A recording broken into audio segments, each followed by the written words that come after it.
नमस्कार साथियों, स्वागत है आपका मेरे यूट्यूब चैनल में। साथियों, आज का यह वीडियो एसएससी एमटीएस को लेकर और साथियों हवलदार के पद को लेकर महत्वपूर्ण क्वेश्चन के साथ दोस्तों आपके सक्षम इस वीडियो को प्रस्तुत किया गया है। सभी प्रश्न अति महत्वपूर्ण है और आपके एग्जाम में पूछे जाने प्रश्नों का संग्रह है।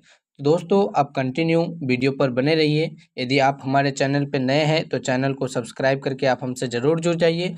कृपया करके वीडियो को भी लाइक ज़रूर कर दीजिए ताकि लगातार आपके लिए इसी प्रकार की वीडियो हमारे द्वारा उपलब्ध की जा सके। और ये सारा कुछ पीडीएफ साथियों फ्री में उपलब्ध पाने के लिए आप हमारे टेलीग्राम में जुड़ सकते हैं, जिसका कि लिंक आपको डिस्क्रिप्शन में दिया गया है। तो बिना समय गवाए चलेंगे आज के प्रश्नों की ओर। सबसे साथियों, पहले नंबर प्रश्न में आपसे पूछा गया है, भारत में खोजा गया सबसे पहला पुराना शहर कौन सा था? तो इसका सही उत्तर हो जाएगा हड़प्पा। यदि बात करें हड़प्पा नामक शहर की खोज किसने की, तो आपको बता दें 1921 ईस्वी में दयाराम साहनी। साथियों, आपको बता दें हड़प्पा नामक जगह के खोज के कारण इस सभ्यता का नाम ही हड़प्पा सभ्यता पड़ गया था। हड़प्पा सभ्यता का सबसे प्रसिद्ध नगर और सबसे बड़े नगर की अगर बात करें तो आपका सही उत्तर हो जाएगा मोहनजोदड़ो। क्या हो जाएगा दोस्तों मोहनजोदड़ो आपका सही उत्तर हो जाएगा, जिसकी खोज 1922 ईस्वी में राखलदास बनर्जी द्वारा किया गया था। तो हड़प्पा सभ्यता से इतने प्रश्नों को आप अवश्य याद कर लेंगे। उसके बाद अगला नंबर प्रश्न में साथियों आपसे पूछा गया है, स्वराज मेरा जन्म सिद्धांत अधिकार है, यह नारा किसने दिया था? तो आपको बता दें स्वराज मेरा जन्म सिद्धांत अधिकार है, यह नारा लाल बहादुर शास्त्री जी द्वारा दिया गया है। साथियों, वीडियो में आगे जाने से पहले एक बार और आपको बता दें कि वीडियो को लाइक जरूर कर दीजिए आप। प्रश्न संख्या तीसरा में आपसे पूछा गया है साथियों, महात्मा गांधी जी के राजनीतिक गुरु कौन थे?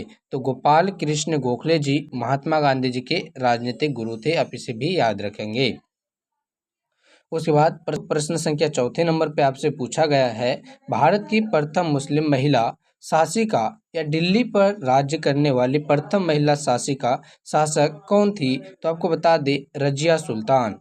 तो आपको बता दें साथियों रजिया सुल्तान इस प्रश्न का आपका बिल्कुल सही उत्तर हो जाएगा। दिल्ली में शासन करने वाली प्रथम महिला रजिया सुल्तान थी। यह किसकी पुत्री थी? तो आप याद रखेंगे इल्तुतमिश आप याद रखेंगे साथियों। इल्तुतमिश की बेटी रजिया सुल्तान दिल्ली पर शासन करने वाली प्रथम महिला शासिका थी। साथियों, आपसे इल्तुतमिश अर्थात रजिया सुल्तान का पिता या इसी प्रश्न को पूछ लिया जाता है कि रजिया सुल्तान किसकी पुत्री थी, तो आप इल्तुतमिश याद रखेंगे। उसके बाद चलेंगे प्रश्न संख्या 5 की ओर। प्रश्न संख्या 5 में साथियों आपसे पूछा गया है, सिंधु सभ्यता का पतन नगर अर्थात बंदरगाह नगर कौन सा था? तो आपको बता दें लोथल सिंधु सभ्यता का बंदरगाह नगर था। ठीक है साथियों, अर्थात साथियों यह कहाँ पर स्थित था? तो यह गुजरात आप याद रखेंगे कि यह गुजरात में स्थित है। ठीक है साथियों, उसके बाद चलेंगे प्रश्न संख्या 6 नंबर पे। उसके बाद साथियों आपसे पूछा गया है प्रश्न संख्या 6, जिसमें भारतीय राष्ट्रीय कांग्रेस के संस्थापक कौन थे? आपसे पूछा गया है। तो बता दें भारतीय राष्ट्रीय कांग्रेस के संस्थापक ए.ओ. ह्यूम थे। कौन थे साथियों? ए.ओ. ह्यूम। और भारतीय राष्ट्रीय कांग्रेस की स्थापना कब हुई? तो 1885 में साथियों मुंबई तेजपाल संस्कृत कॉलेज में इसकी स्थापना हुई थी। ठीक है साथियों, मुंबई तेजपाल संस्कृत कॉलेज आप याद रखेंगे। और इसके प्रथम अध्यक्ष की यदि बात किया जाए तो व्योमेश चंद्र बनर्जी आप इसे भी ध्यान में रखेंगे। प्रश्न संख्या 7 में साथियों आपसे पूछा गया है, महात्मा बुद्ध द्वारा दिए गए प्रथम उपदेश को क्या कहा जाता है? तो साथियों यह प्रश्न आपके एग्जाम के लिए काफ़ी महत्वपूर्ण है और आपके एग्जाम में कई बार पूछे गए हैं। साथियों आपको बता दें महात्मा बुद्ध द्वारा दिए गए प्रथम उपदेश को धर्म चक्र परिवर्तन के रूप में जाना जाता है। काफ़ी महत्वपूर्ण प्रश्न है साथियों।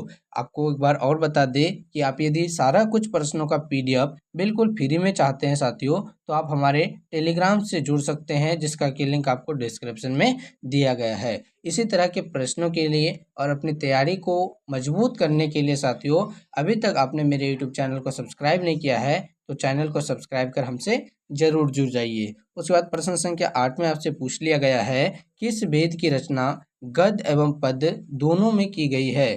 तो साथियों आपको पता होना चाहिए ये बात, गद्य एवं पद्य दोनों में रचना होने वाले वेद का नाम है यजुर्वेद। यजुर्वेद आप इसे भी याद रखेंगे। यदि आपसे पूछ लिया जाए कि वेद कितने हैं तो 4। वेद कितने हैं साथियों? 4, इसे याद रखेंगे। और सबसे प्राचीनतम वेद ऋग्वेद है आपका, आप इस प्रश्न को भी याद रखेंगे। उसके बाद प्रश्न संख्या 9 में आपसे पूछ लिया गया है साथियों। प्रश्न संख्या 9 में आप देख सकते हैं, भारत में पहला समाचार पत्र किसने शुरू किया था? तो आपको बता दें कि भारत में पहला समाचार पत्र सैयद अहमद खां द्वारा प्रकाशित किया गया था या फिर शुरू किया गया था। तो चलेंगे उसके बाद प्रश्न संख्या 10 में साथियों आपसे पूछा गया है, किसके शासनकाल में बौद्ध धर्म हीनयान तथा महायान में बढ़ गया था? तो आपको बता दें साथियों, चौथी बौद्ध संगति के दौरान। कौन सी बौद्ध संगति? चौथी बौद्ध संगति के दौरान कनिष्ठ के शासनकाल में। इसके शासनकाल में, कनिष्ठ के शासनकाल में बौद्ध धर्म का विभाजन हीनयान और महायान में हो गया था। हीनयान और महायान बौद्ध धर्म के दो संप्रदाय थे, या यूं कहे साथियों कि दो भागों में बंटने वाले दो अंग थे। इसके बौद्ध धर्म के, और यह किसके शासनकाल में हुआ था? कनिष्ठ के शासनकाल में हुआ था, आप इसे भी याद रखेंगे। और यह कौन सी संगति थी? तो चौथी बौद्ध संगति थी। आप इस सारे प्रश्नों को अपने एग्जाम को देखते हुए याद रखेंगे, ध्यान में रखेंगे। उसके बाद प्रश्न संख्या 11 में आपसे पूछा गया है, लोदी वंश का अंतिम शासक कौन था? तो लोदी वंश के अंतिम शासक की अगर बात करें तो इब्राहिम लोदी आपका सही उत्तर हो जाएगा। और लोदी वंश के प्रथम शासक की ये बात करें तो बहलोल लोदी आप याद रखेंगे। लोदी वंश का संस्थापक पूछ लिया जाए तो बहलोल लोदी हो जाएगा, एवं अंतिम शासक के रूप में इब्राहिम लोदी को जाना जाता है, आप याद रखेंगे। उसके बाद प्रश्न संख्या 12 में साथियों आपसे पूछा गया है, प्रथम जैन संगीति कहाँ आयोजित की गई थी? तो आपको पता होना चाहिए, प्रथम जैन संगीति पाटलिपुत्र में आयोजित हुई थी। प्रथम जैन संगीति साथियों पाटलिपुत्र, आप याद रखेंगे। उसके बाद प्रश्न संख्या 13 में आपसे पूछा गया है, दिल्ली के किस सुल्तान ने इतिहासकारों ने विरोधियों का मिश्रण बताया? साथियों दिल्ली के किस सुल्तान को इतिहासकारियों ने विरोधियों का मिश्रण बताया? तो आपको याद रखना है मोहम्मद बिन तुगलक, आप इस प्रश्न के उत्तर के रूप में याद रखेंगे। दिल्ली के एक ऐसे सुल्तान थे जिसे इतिहासकारों ने विरोधियों का मिश्रण बताया है। मोहम्मद बिन तुगलक आपका सही उत्तर हो जाएगा।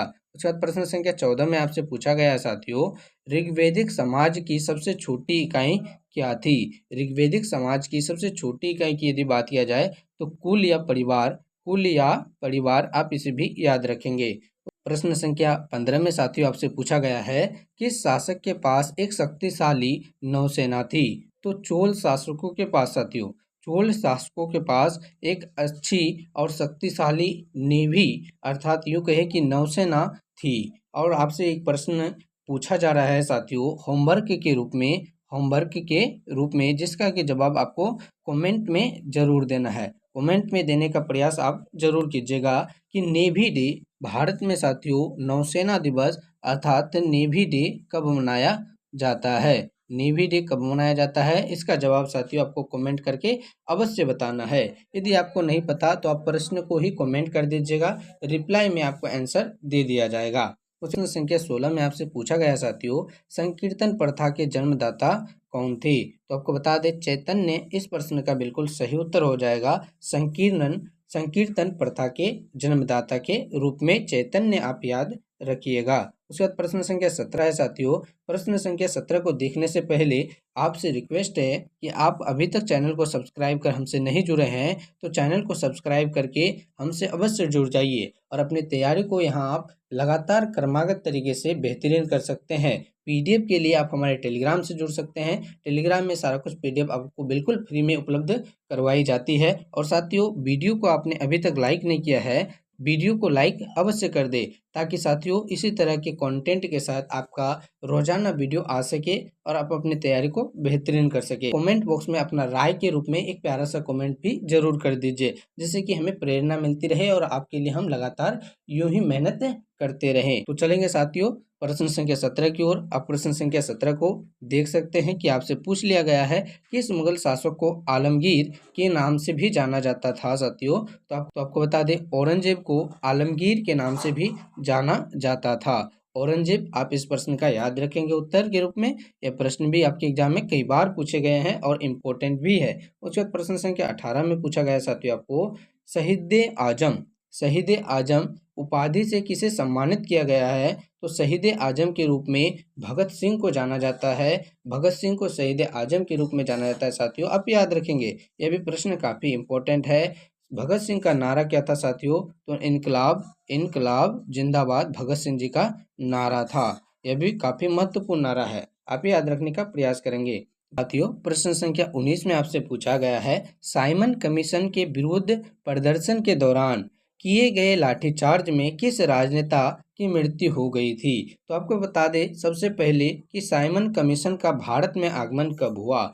तो सबसे पहले आपको इस प्रश्न का उत्तर पता होना चाहिए कि साइमन कमीशन का भारत में आगमन 1928 ईस्वी में हुआ। कब हुआ साथियों। 1928 ईस्वी में हुआ, आप याद रखने का प्रयास करेंगे। और साइमन कमीशन के विरोध में साथियों, साइमन कमीशन के विरोध में लाला लाजपत राय जी के लाठीचार्ज में क्या हो गई थी, हत्या हो गई थी। साथियों ये दोनों प्रश्न काफी इंपॉर्टेंट है। सबसे ज्यादा रूप में आपसे पूछा जाता है कि साइमन कमीशन भारत कब आया था। तो आप याद रखेंगे कि 1928 में। उसके अलावा इस दौरान लाठीचार्ज में, इसके विरोध में लाठीचार्ज के दौरान साथियों किनकी जो है मृत्यु हो गई थी। तो लाला लाजपत राय, आप याद रखेंगे। लाला लाजपत राय का एक प्रसिद्ध नारा था साथियों, आप इसे भी याद करने का प्रयास करेंगे। यदि आपको पता है तो कमेंट करते चलेंगे कि स्वतंत्रता मेरा जन्म सिद्धांत अधिकार है और इसे मैं लेके रहूंगा। यह लाला लाजपत राय जी का एक प्रसिद्ध नारा था।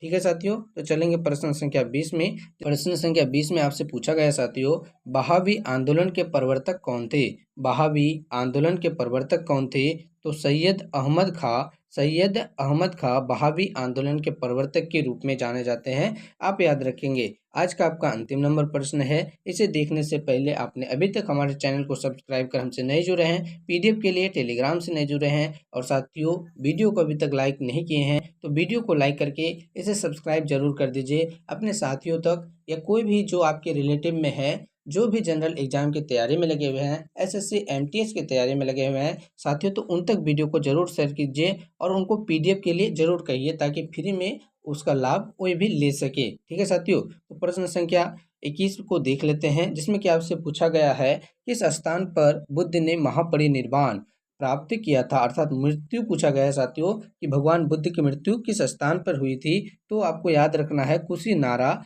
या फिर आपके ऑप्शन में रह सकता है कुशीनगर। कुशीनारा या कुशीनगर दोनों एक ही स्थान का नाम है। आप नहीं, इस प्रश्न में साथियों आपको कंफ्यूज नहीं होना है। यह था आज का आपका अंतिम नंबर प्रश्न। साथियों आपको वीडियो कैसा लगा इसका जवाब आप कमेंट जरूर कीजिएगा। तो मिलेंगे किसी अगले वीडियो में, तब तक के लिए आपका बहुत बहुत धन्यवाद।